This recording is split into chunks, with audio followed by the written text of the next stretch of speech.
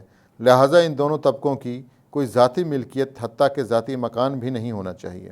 ان کو ریاست سے گزارے کے لیے بس اتنا معاوضہ ملتا رہے جو ان کی سال بھر کی ضرورتوں کے لیے کافی ہو، نہ زیادہ نہ کم۔ ان کو چھاؤنیوں میں سب کے ساتھ رہنا چاہیے اور لنگر کا کھانا ایک ہی دسترخوان پر کھانا چاہیے۔ ان کو زر و سیم کے استعمال کی قطعاً ممانعت ہونی چاہیے، کیونکہ یہ جوہر تو خود ان کے اندر موجود ہے۔ افلاطون کے نزدیک محافظوں کا فرض یہ ہے کہ وہ افراط دولت اور افراط افلاس کے رجحان کا سدباب کریں، ریاست کی توسیع میں اجرت سے کام نہ لیں اور موسیقی اور جمناسٹک میں نئے تجربوں اور ایجادوں کی ہرگز اجازت نہ دیں۔ 20 برس کی عمر میں بچوں کا امتحان لیا جائے تاکہ ان کی جسمانی، ذہنی اور اخلاقی صلاحیتوں کا اندازہ ہو سکے۔ جو بچے معیار پر پورے نہ اتریں ان کو تجارت، محنت، مزدوری، دستکاری اور کاشتکاری میں لگا دیا جائے۔ ان لوگوں کو ذاتی ملکیت کی اجازت ہو اور وہ حدود کے اندر رہ کر دولت پیدا کر سکیں۔ جو لڑکے امتحان میں کامیاب ہو جائیں ان کو مزید 10 برس تک تعلیم دی جائے۔ 30 سال کی عمر میں ان کا دوبارہ امتحان لیا جائے۔ جو ناکام ہوں ان کو محافظوں کے دستے میں شامل کر دیا جائے۔ ان کو ذاتی ملکیت کی اجازت نہ دی جائے اور نہ کاروبار کی، بلکہ وہ کیمپوں میں ایک ساتھ رہیں۔ جو لڑکے کامیاب ہو جائیں ان کو مزید 5 برس تک الوہی فلسفہ، حساب، نطق، قانون اور سیاست کی تعلیم دی جائے۔ تب 35 برس کی عمر میں ان کو عملی زندگی میں حصہ لینے کی اجازت ہو۔ جب وہ 50 برس کے ہوں تو ان کو انتخاب کے بغیر حاکم طبقے میں شامل کر لیا جائے۔ ان کو ذاتی ملکیت کی اجازت نہ ہو اور نہ ان کا کوئی گھر بار اور بیوی بچے ہوں۔ بات یہاں تک پہنچی تھی کہ گلاکن بیچ میں بول پڑا کہ ابھی آپ نے حکمرانوں کا ذکر کرتے ہوئے کہا تھا کہ ان کے بیوی بچے مشترک ہوں گے، اس سے آپ کی کیا مراد ہے؟ سقراط اس سوال کا جواب دینے سے گریز کرتا ہے اور کہتا ہے کہ یہ بڑا نازک مسئلہ ہے اور میں اس کی تفصیلات میں نہیں جانا چاہتا کہ مبادا لوگوں میں غلط فہمی پیدا ہو۔ اولاً کوئی اس منصوبے کو قابل عمل نہیں سمجھے گا، دوئمش لوگ اس کو پسند نہیں کریں گے، مگر حاضرین بزم اصرار کرتے ہیں۔ تب سقراط دلیلوں اور مثالوں سے ثابت کرتا ہے کہ جو کام مرد کر سکتا ہے وہی کام عورت کر سکتی ہے، اور نظم و نسق کی جو صلاحیت مردوں میں ہے وہی عورتوں میں بھی موجود ہے۔ لہٰذا جس طرح ہم مردوں کی چھان پھٹک کر کے تعلیم و تربیت کے ذریعے حکمرانی کے لائق بناتے ہیں، اسی طرح ان عورتوں کو بھی منتخب کریں جن میں جوہر قابل موجود ہے، اور پھر ان کی تعلیم و تربیت اسی نہج پر کریں جس نہج پر مردوں کی ہو۔ یہ عورتیں بلا کسی استثناء کے ان مردوں کی مشترکہ بیویاں ہوں، اسی طرح ان کی اولاد بھی کسی ایک فرد کی اولاد نہ سمجھی جائے بلکہ پورے حکمران طبقے کی۔ نہ والدین کو معلوم ہو کہ ان کا بچہ کون ہے اور نہ اولاد کو خبر ہو کہ ان کے ماں باپ کون ہیں۔ عورت کو 20 برس سے 40 برس کی عمر تک اور مرد کو 30 برس سے 55 برس کی عمر تک بچہ پیدا کرنے کی اجازت ہو۔ لائکرگس کی مانند افلاطون کا بھی خیال ہے کہ جس طرح ہم اچھی نسل کی خاطر فقط تندرست جانوروں کو منتخب کرتے ہیں، اسی طرح ہمیں لازم ہے کہ تندرست مردوں اور عورتوں کے درمیان مباشرت کی ہمت افزائی کریں تاکہ ان کی جو اولاد پیدا ہو وہ تندرست اور توانا ہو۔ ان بچوں کی جانچ پڑتال کے لیے سرکاری افسر عورت اور مرد دونوں مقرر ہوں جو ولادت کے فوراً بعد ان کو سرکاری نرسری میں پہنچا دیں۔ وہاں ہوشیار نرسیں ان کی پرورش کریں، عیبی اور لاغر بچوں کو ضائع کر دیا جائے۔ غرض کہ افلاطون کی مثالی ریاست میں حکمران اور محافظ طبقوں کی حد تک نہ کوئی ذاتی ملکیت ہوگی اور نہ زر نہ زمین، ان کا اپنا گھر بار بھی نہ ہوگا اور نہ بیوی بچے ہوں گے جن کے آرام و آسائش کی خاطر انسان طرح طرح کے غیر منصفانہ حرکتیں کرتا ہے۔ اس اشتراکی زندگی کے باعث ان کی ذہنیت بھی بدل جائے گی اور وہ سب کی خوشی کو اپنی خوشی اور سب کے غم کو اپنا غم سمجھنے لگیں گے۔ اسی شہر کا انتظام سب سے اچھا سمجھا جاتا ہے جس میں شہریوں کی سب سے زیادہ تعداد اشیاء کے بارے میں اپنے اور پرائے کی اصطلاح یکساں طور پر استعمال کرتی ہو۔ مثالی ریاست کا یہ خاکہ مکمل ہو جاتا ہے تو ایک شخص سوال کرتا ہے کہ بتائیے یہ ریاست قائم کیسے ہوگی، یعنی اس کو عملی جامہ پہنانے کی کیا صورت ہوگی؟ سقراط کہتا ہے کہ ہم جس انقلاب کے آرزو مند ہیں اس کے لیے تو فقط ایک تبدیلی کافی ہوگی، اور وہ یہ کہ کوئی فلسفی حکمران بن جائے یا کوئی حکمران فلسفی۔ جب تک ریاستوں میں اقتدار اعلیٰ فلسفیوں کے قبضے میں نہ آ جائے یا ان لوگوں میں جن کو ہم بادشاہ یا حاکم اعلیٰ کہتے ہیں حقیقی فلسفے کی روح سے رعایت نہ کر جائے، یعنی جب تک سیاسی اختیار اور فلسفہ ایک ہی فرد واحد میں متحد نہ ہو جائیں، شہروں میں بنی نوع انسان کی نجات کا کوئی امکان نہیں ہے، اور نہ اس وقت تک ہمارا متذکرہ بالا منصوبہ کامیاب ہو سکتا ہے، کیونکہ سچا فلسفی فقط دانائی کا پرستار اور حسن حقیقی کی روح کا متلاشی ہوتا ہے، وہ علم کا جویا ہوتا ہے، وہ خیر و صدق سے محبت کرتا ہے اور شر اور کذب سے نفرت، وہ جسمانی لذتوں سے پرہیز کرتا ہے اور دولت کی پرواہ نہیں کرتا، وہ نرمی اور انصاف سے کام لیتا ہے۔ افلاطون نے اس مثالی ریاست کے لیے اپنے خود ساختہ فلسفی فرما روا کو بہت تلاش کیا، مگر یہ گوہر مراد اسے کہیں نہ ملا۔ افلاطون کے منصوبے کی بنیاد اس نظریے پر ہے کہ سماجی تغیرات افراد کی کاوشوں سے رونما ہوتے ہیں، لہٰذا ہمیں اگر کوئی مرد دانا یا انسان کامل دستیاب ہو جائے تو معاشرے کی سب خرابیاں دور ہو سکتی ہیں۔ مگر فرد اور معاشرے کا رشتہ کیا ہے؟ معاشرے میں فرد کا مقام کیا ہے اور معاشرے کی تقدیر بدلنے پر کس حد تک قادر ہوتا ہے؟ یہ سب سوالات ہیں جن پر افلاطون سے علامہ اقبال تک بکثرت مفکرین نے اپنے خیالات کا اظہار کیا ہے۔ بعض مفکرین کے نزدیک انسانی معاشرے کی تاریخ دراصل چند نامور شخصیتوں کے عظیم الشان کارناموں کی تاریخ ہے، اور ہماری تمام تہذیبی، علمی اور فنی ترقیاں افراد ہی کی مرہون منت ہیں۔ ان کا عقیدہ ہے کہ جب معاشرہ صراط مستقیم سے ہٹ کر گمراہیوں میں پھنس جاتا ہے، نیکی کی بجائے بدی کی قوتیں حاوی ہوتی ہیں اور ظلم اور ناانصافی حد سے تجاوز کر جاتی ہے، تو کوئی دانائے راز، کوئی مرد صالح آتا ہے اور قوم کی ڈوبتی ہوئی کشتی کو نجات کے ساحل پر لگا دیتا ہے۔ افلاطون کا فلسفی فرما روا نیٹشے کا سپرمین اور اقبال کا مرد مومن اسی شخصیت کے نام ہیں۔ تاریخ اور ادب میں ہیرو کا تصور بھی اسی نظریے کا ایک رخ ہے۔ واقعات عالم کے تذکرے بھی اب تک اسی اندازے میں لکھے گئے ہیں۔ گویا زمین سورج کے گرد نہیں گھومتی اور نہ زمین پر بسنے والے قانون قدرت کے تابع ہیں، بلکہ چند فاتح، چند فرما روا، چند مقتدر ہستیاں ہیں جو انسان کی تقدیر بدلتی رہتی ہیں۔ لیکن ہم تاریخ کے اس نظریے کو تسلیم نہیں کرتے۔ ہم نامور شخصیتوں کے انفرادی کارناموں کا اعتراف تو کرتے ہیں، مگر ہمارے نزدیک فرد معاشرے کی پیداوار ہوتا ہے اور اس کے کارنامے معاشرے کی اجتماعی ضرورتوں، آرزوؤں اور امنگوں کا عکس ہوتے ہیں۔ فرد معاشرے پر اپنا نقش بٹھانے سے قبل اپنے ماحول اور معاشرے کا اثر قبول کرنے پر مجبور ہے، کیونکہ ماں کے پیٹ سے لے کر سن بلوغت تک اس کی پرورش معاشرے میں ہی ہوتی ہے۔ دوسری بات یہ ہے کہ معاشرے کا کم و بیش ہر فرد اپنی بساط کے مطابق حالات و واقعات پر اثر انداز ہوتا رہتا ہے۔ البتہ ہر شخص کا اثر مساوی نہیں ہوتا، کیونکہ انسانوں کی ذہنی اور جسمانی صلاحیتیں مساوی نہیں ہوتیں۔ جن افراد میں غیر معمولی صلاحیتیں ہوتی ہیں یا جن کو اپنی صلاحیتوں سے کام لینے کا موقع ملتا ہے، لوگ ان کے کارناموں کو یاد کرتے ہیں۔ تیسری بات یہ ہے کہ بڑے سے بڑا مصلح قوم بھی اس وقت تک سماجی انقلاب نہیں لا سکتا جب تک معاشرے کے خارجی حالات میں اس تبدیلی کے لیے سازگار حالات نہ ہوں اور لوگوں میں پرانے معاشرے کو بدلنے کا شعور و احساس پیدا نہ ہو جائے۔ افلاطون ایک فرد کے ذریعے سماجی انقلاب لانا چاہتا ہے، لیکن سماجی انقلاب تو آلات پیداوار اور پیداواری رشتوں میں تبدیلی سے آتا ہے، فرد کی کوششوں سے نہیں آتا۔ قصہ یہ ہے کہ سماج کی بقا کا انحصار اشیاء ضرورت کی پیداوار پر ہے۔ اشیاء ضرورت، خوراک، لباس وغیرہ پیدا کرنے کے لیے انسان آلات پیداوار کا محتاج ہوتا ہے، اور جس قسم کے آلات پیداوار ہوتے ہیں اسی مناسبت سے انسانوں کے درمیان پیداواری رشتے قائم ہوتے ہیں۔ آقا اور غلام کا رشتہ، کاشتکار اور زمیندار کا رشتہ، اجرتی مزدور اور صنعت کار کا رشتہ، آلات پیداوار اور پیداواری رشتوں میں بنیادی تبدیلی کے بغیر سماجی انقلاب نہ کبھی آیا ہے اور نہ آ سکتا ہے۔ یونان میں اس وقت تک نہ تو ایسے آلات پیداوار رائج ہوئے تھے جو مروجہ آلات سے بہتر ہوتے، اور نہ طریقہ پیداوار میں کوئی تبدیلی آئی تھی۔